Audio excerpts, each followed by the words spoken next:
I am still Team Black. But Aegon is quickly becoming my favorite. Episode 2 of House of the Dragon just dropped. It was full of reads and pain and politics, so let's talk about it. Spoilers if you aren't up to date. It's one thing to be hypocrites. It's another to project your shortcomings on your staff. Whatever game these two are playing, I don't want to be a part of it. Alicent especially. There are characters that are canonically racist towards Black people and women that I like more than her. I couldn't even feel sympathy for her very real feelings about the trauma that Helena is now facing. Because right after that, she was like, put on your dress, let's go outside and parade your dead son's body on the streets. Oof. Aegon is the only reason why I could see people being Team Green. As he was having a temper tantrum, but it was definitely justified. Not only was his full staff doing fuck all, they killed his heir. Y'all not understanding. One good thing about Helena not having the second son is the fact that now Aegon's only heir is a woman. So now his line of succession is what he's actively fighting against. And I think he actually loved his son. He had him up in those meetings at 4. He was trying to prepare him to become king. Is he father of the year? No. He saw what he did with his bastards, but he loved Jaehaerys. Watching him go through the stages of grief from anger, bargaining, to acceptance, he gave a lot of color to this character. I had to get this shot of Otto because it was just so funny to me. Otto is the second son, so he has been fighting for his standing his entire life. Now his grandson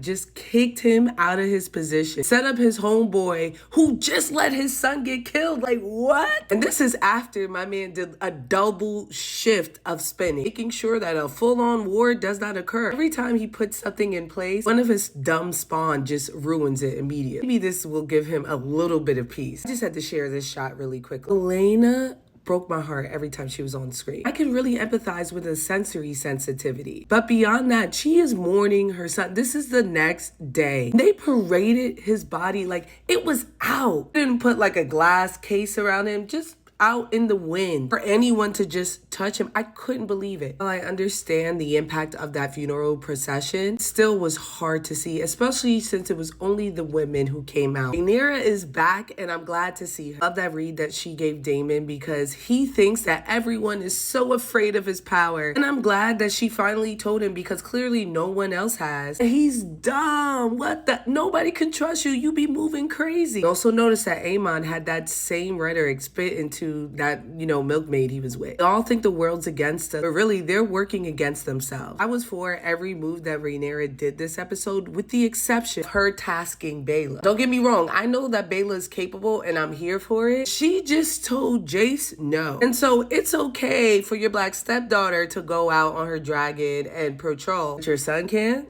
I see you. I get it. He's the heir to the throne. She got 2 other kids in the clips. They're both boys. Relax. At war.